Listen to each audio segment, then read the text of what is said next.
We are now going to move slightly to something different, but something that is central to research excellence, and that is research management. Our CAPREX initiative, which is funded by Carnegie Corporation of New York, has supported capacity building of research managers in our African partner universities. And a few years ago, a team of Cambridge-based administrators from the Research Operations Office designed and provided research management training workshops in collaboration with partner universities. We will first hear from Mrs. Afua Yeboah, who is Senior Assistant Registrar in charge of grant management at the University of Ghana and a beneficiary of the research management training workshop. She will be joined by Debbie West-Lewis, who is a training manager at the Research Operations Office here at the University of Cambridge. Debbie will tell us more about this research collaboration.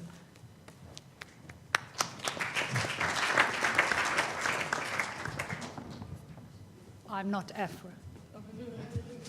I'm Debbie West-Lewis. Thank you very much for the introduction. I'm not going to take up too much of Afua's time because she really does have some incredibly important things to tell you. But I do want to thank Professor David Dunn, Professor James Wood, Dr. Pauline Esser, the Carnegie Corporation, and my office, the Research Operations Office, because without their sterling support, this event, and Jenny Mackay, without their sterling support, just seen you, sorry, this event could never, ever have taken place. It has been a true privilege and an honor to be able to guide them, to help them, and to support them on their journey, both the University of Ghana and my career. Thank you very much.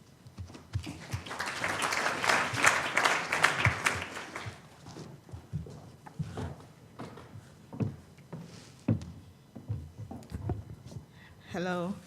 Thank you, Debbie.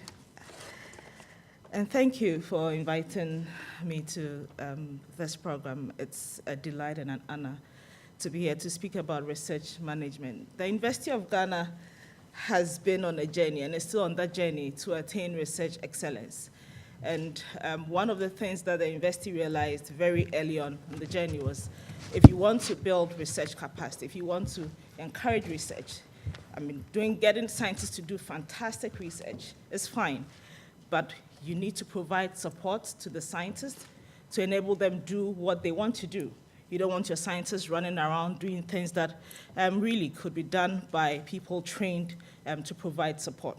So I'll speak about the University of Ghana, then our vision and strategy, and then research management at the University of Ghana, just put into context so that we know where we've come from and where we are today, and then a few conclusions. So about the University of Ghana, in the morning, one of my colleagues spoke about the university. I can get an overview of the University of Ghana. But we're the oldest and largest public university in Ghana today.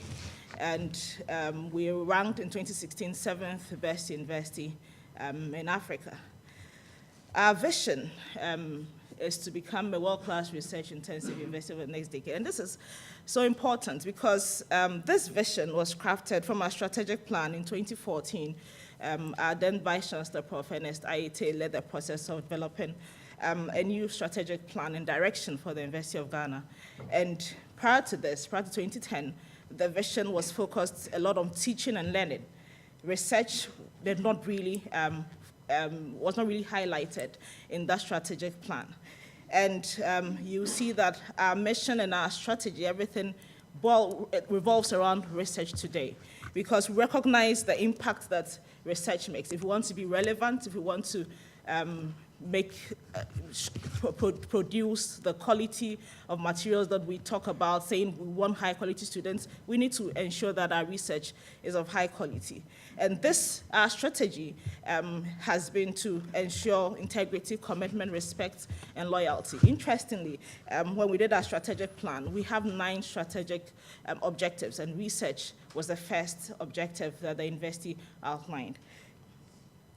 So putting it into context, our office, the Office of Research, Innovation, and Development, was established in 2010. So this does not mean that before 2010, there was no research management going on.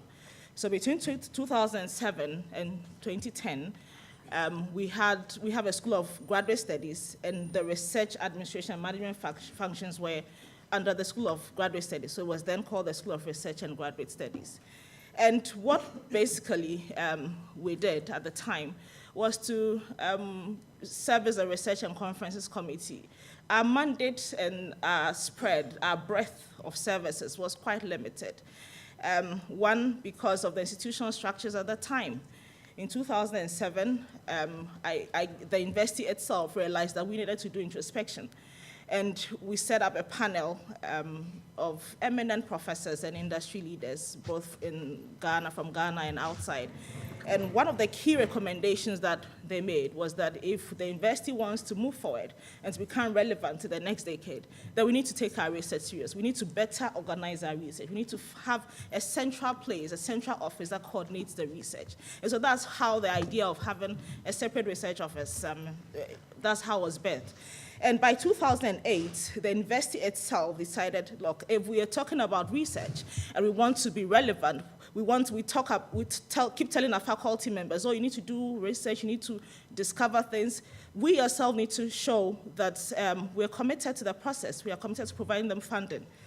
And by 2009, the recommendations from the visitation report has started being implemented, so that by 2010, we're ready to take off. And a lot has happened since we started. So the question that we kept asking, why do we need to do research management? Is it not just enough to tell faculty members to do research? We needed to enhance our faculty research output. We needed to increase our visibility and our profile. We need to tell people what we are able and capable of doing. We needed to ensure that there was transparency, and then the donors had confidence in us. And then we needed really, and I'm sure this is basic, that research funds need to be utilized for the purpose for which they were awarded. Because you see, when you don't have an office that manages and coordinates research, you have pockets of excellence, and you have lots of things that are not done in a coordinated fashion. That does not tell a good story. And for us, it was important that we demonstrate our commitment and our willingness to do the right thing.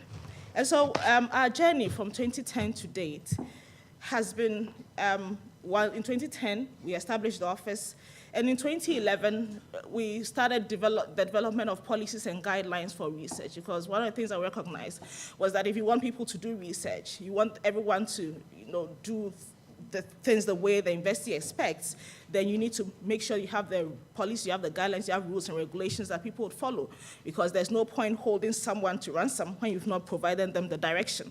And so that's one of the things that we set out to do. By 2012, our services had expanded, and so we needed to recruit officers that were responsible for driving research. And at the University of Ghana, we call them the Research Development Officers. So we recruited our first cohort of Research Development Officers. At this time, the Cambridge Research Office also came as part of the CAPREX program to do a scoping visit. And then we were preparing for the CAPREX program, so everything sort of fed into it nice. And after we started our research management visits to the University of Cambridge, we then had the capacity to do other things, to provide support for proposal development, for instance, to help in contract management and negotiation. And in 2014, we had grown to the extent that we had now started engaging directly with industry. So we started intellectual property, technology transfer, and other things.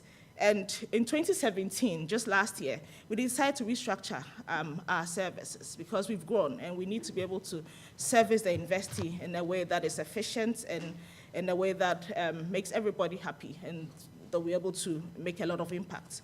So what are our building blocks? These are things that we thought about and felt we need to, first of all, get buy-in from the university community. Mind you, the university was established in 1948. We have institutes, centers, departments that have been doing research, and there's never been a research office. And they're fine. I mean, if you ask them, so we're fine without a research office. So how do you demonstrate that even though you are older than us, this office has been established to coordinate and make your life easier? We needed to get that buy-in. These are some of the things that we focused on in our first couple of years.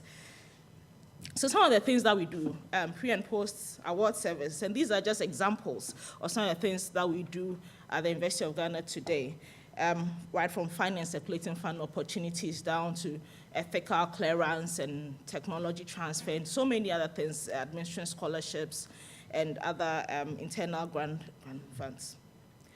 So our approaches and strategies. So I mentioned that we recruited research development officers. We started with 12. Today we have 27 research development officers because our services have grown.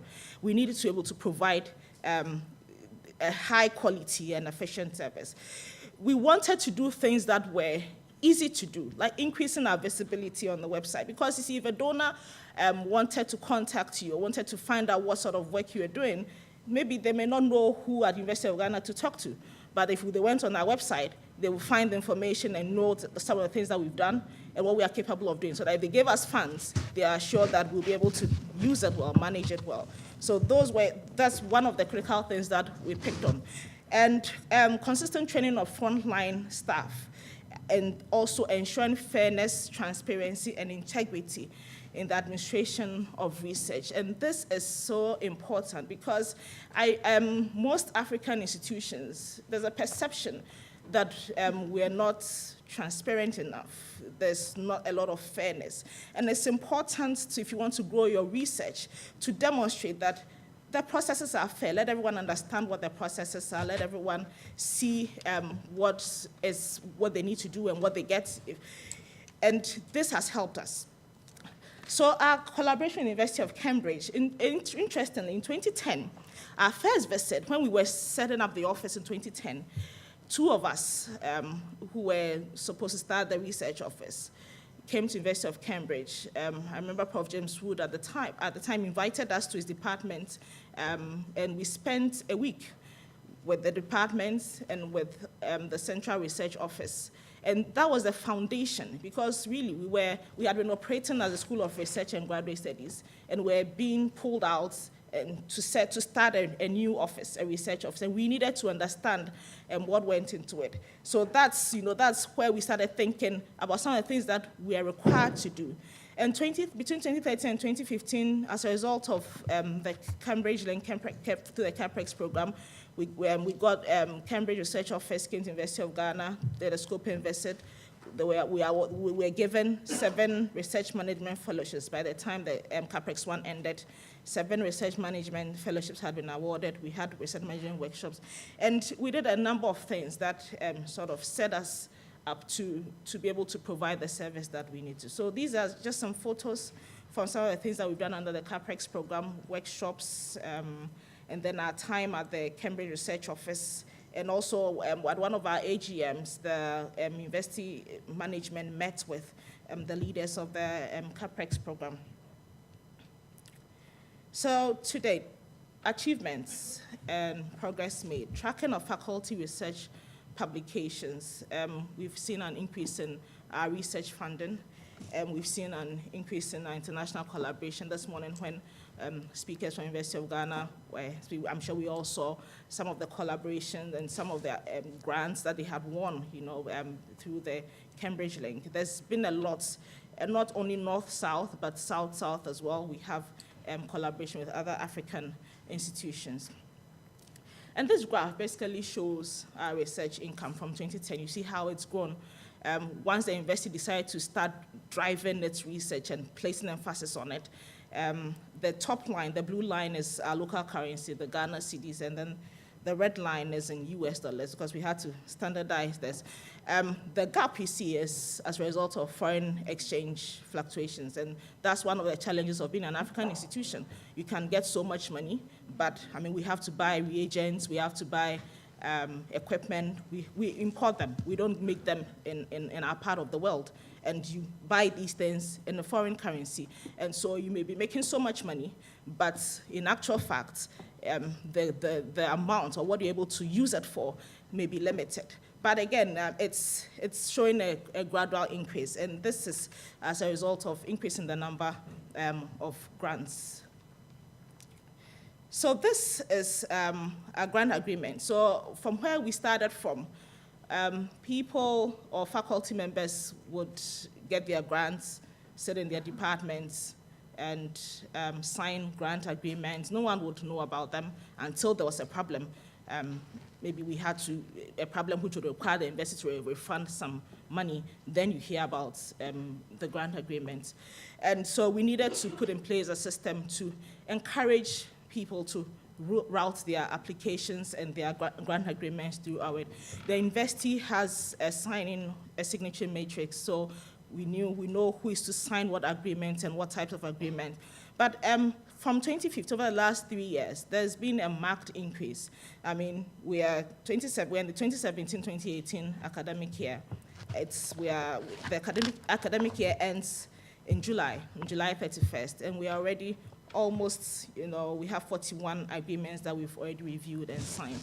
And we are able to do this because of the training that we got through the CAPEX program, through the Research Management Fellowships, because one of the things that we received a lot of training on was on contract management, reviewing of contracts and agreements, and it's been so useful. And the fact that not all of us grant managers are able to look at a contract and pick out the terms and negotiate on it, has been very useful. And so that when people approach us and say they have a grant and what should they do, we know what to tell them. And it's also has an impact on the research income, the investing. So this is on publications. Remember I said that there's been an impact on publications. If you look at the 10-year period between 2000 and 2010, this is from Scopus, we had about 1,500 publications in Scopus. Over the next 5 years, between 2010 and 2015, it was 2,700 publications. Today, between 2016 and 2017, we did, just 2 years, we've done 1,600. So, I mean, we can project that even if we project for the next 5 years, we're going to have a lot more. And this is what we're talking about visibility and about credibility, that we need to demonstrate what we are capable of doing. We need to allow our faculty members to spend time doing their research, to spend time doing all the fantastic work. So what are some of the things that we need to consider? We talked about getting investee buy-in. But one of the things that we thought as an investee was we need to understand the need, and we need to identify what areas of support that is required. In 2007 and 2008, before the office was set up, the focus was on training faculty, to grant writing. How do you write a proposal to win funds? That was what the focus was on. But when we started the office, we realized the needs started changing. So, the ability to be able to evolve and change and meet the need is so important to ensuring that you have a research management support system that is capable of, meeting needs. Then understanding institutional context and structure. One of the things that we set out to do was not to create a totally different structure, for the research management office to run, but it should fit within existing structures, existing institutional structures. And this is important. If you want buy-in, if you want the leadership to get involved, you don't need to create something totally different. It needs to fit in it. And then the human resource capacity and capability, RDOs, the other research support staff, do they understand the role that they play, the importance of the role? And then building the needed structures and outlining processes have been so important and critical to our success as a research office. Today, we are structured into 6 teams. We started where we had research development officers in the various colleges and schools. Today, we've sort of regrouped, we've re-centralized in 6 teams. And this basically shows how much we've grown. When we started, it was just pre- and post-award services. And even then, we were not able to do a lot of pre-award services. Today, we are able to provide that and provide additional services. Major changes, I mentioned we've recruited more people, so we are re-centralized. Basically, what we want to do, what we are saying today is that when you come to a research office, it's a one-stop place. You should be able to get everything that you need. You should be able to get someone to support you, to help you. And the enforcing policies and guidelines. We've had institutional signing authority matrix since 2015, but no one enforced it. So about a month or 2 ago, the Investing Council decided to enforce it. It sent correspondence around saying this is the institutional signing matrix that everyone needs to abide by. And then streamlining registration with external donors. It may not mean much to, I mean, if you're from a research office in a developed university like Cambridge University, but at University of Ghana, where we set up a research office that came after people were already doing research, you find out that if you want to apply to a donor, for instance, National Institutes of Health, someone is already registered their details there as the University of Ghana. How do you, take back ownership? These are some of the things that we've had to deal with. And then indirect costs, the perception about when you charge indirect, where does the money go to? Who uses the money? All these things are questions that we've had to answer, and we've had to sort of find our way around it. Today we have a distribution policy. So if you do your budget, there's an indirect cost. There's an amount when we deduct the indirect cost. There's an amount that goes to the college. There's an amount that goes to the school. There's an amount that goes to PI. And just to touch on some of the challenges: institutional culture, rules and regulations, resource limitations. We don't have so much money and so much time. There's so many things that need to be done within a short space of time. Conclusions. These are questions that we keep asking ourselves each day as an office. How do we get the researcher to work with us? How do we get them to trust us? That we are not there to sort of sabotage their work. And every researcher, I'm sure, will identify with this, because sometimes things become a bit bureaucratic, and researchers feel like we are sort of hampering their progress. But that's not what the research office aims to do. The research office wants to build trust. And some of the things that we've learned is that we have to demonstrate our institution's commitment to the process, put systems in place, deliver professional services. It's a client-based service, and we need to be able to be professional at all times, and deliver to meet acceptable international standards. I'm thankful to Prof. Ntiamu Abedu. She was our foundational pro-vice chancellor for the office. In fact, her vision is what drove the office. When we started, it was just 4 of us. And through her, we're able to start small and build on it little by little. She's been so instrumental in our success. And our current pro-vice chancellor, who sees beyond what we all see and is able to sort of steer us in the right direction. And then Debbie, thank you so much. She's been not just a mentor, but a friend as well. She's the person that we can go to when we're sort of not in a space where we don't know what to do. And then Pauline, David, and James, thank you so much. Their interest in the University of Ghana is amazing.